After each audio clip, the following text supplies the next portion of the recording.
Salam sejahtera saudara yang dikasih Tuhan.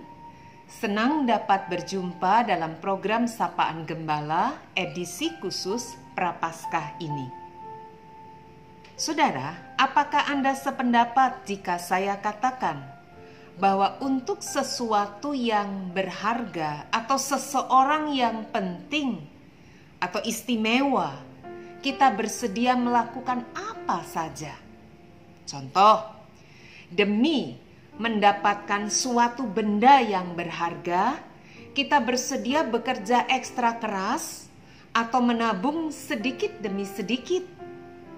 Ya, atau contoh lain, seorang atlet yang bersedia menjalani latihan ekstra keras demi meraih kejuaraan.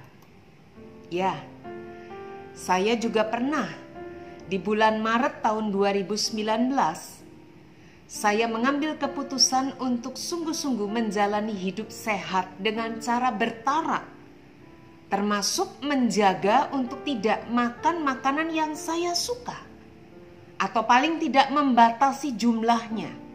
Tidak mudah, tapi setiap kali saya mengingatkan diri saya bahwa sehat itu penting.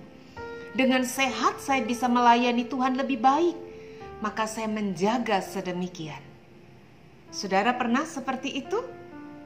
Ya, hari ini kita memasuki hari keempat dalam disiplin rohani puasa Prapaskah. Dan baiklah kita bertanya, apakah kita sudah menetapkan apa atau siapa yang terpenting atau yang paling berharga di hidup kita, yang untuknya kita bersedia melakukan apa saja?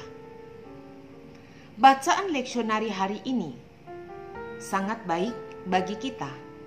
Mari kita memeriksa satu ayat, 1 Petrus pasal 3 ayat 15. Tertulis demikian, kita baca.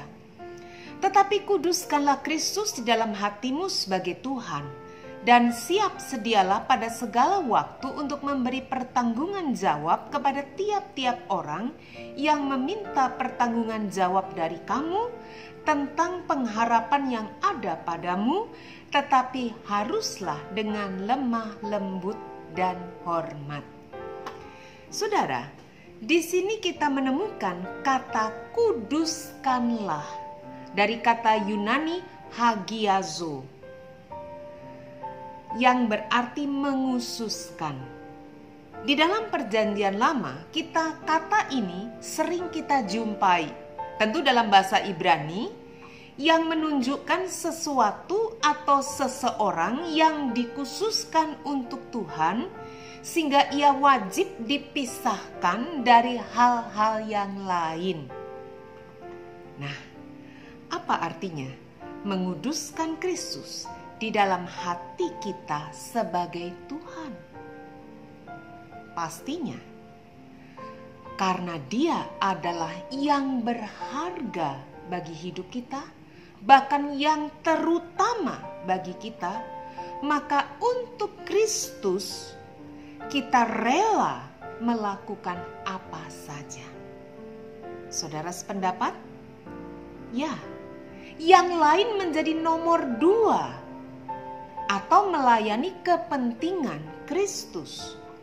Kita bersedia mengorbankan yang lain demi Kristus dan kerajaannya.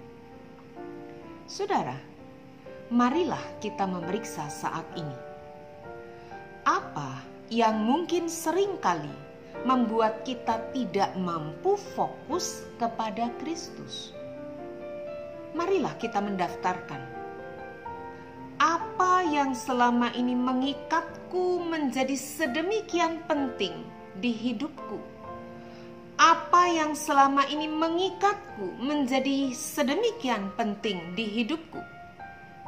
Kita bisa daftarkan. Mungkin contoh kekasih, bagi anak muda, hobi, bagi siapapun, atau sosial media, atau apa? Makanan, atau apapun. Saudara boleh melakukannya, mendaftarkannya, bahkan mengingat-ingatnya sepanjang hari ini. Setelah itu, Marilah kita meletakkan semua itu di bawah Kristus. Kita dapat berdoa demikian. Saudara boleh mencatat untuk dapat melakukannya. Tuhan, semua yang kutuliskan ini adalah yang berharga di dalam hidupku. Namun, ini tidaklah lebih berharga daripada Kristus. Karena itu aku mau meletakkan semuanya di bawah Kristus. Karena segala sesuatu hanya berarti untuk melayani kepentingan Kristus dan kerajaan Allah. Saudara boleh catat doa ini. Ya, biarlah segala keputusan kita berpusat pada komitmen dan doa kita ini. Ingat, seperti apa Rasul Petrus sebelumnya? Dan bagaimana setelah ia berkomitmen dengan sepenuh hati? Kita melihat perbedaannya, bukan? Ya, jika Petrus bisa, bukankah kita juga bisa? Mari kita menjalani hari ini dengan menguduskan Kristus dalam segenap hidup kita, bahkan sepanjang hidup kita. Tuhan memberkati kita.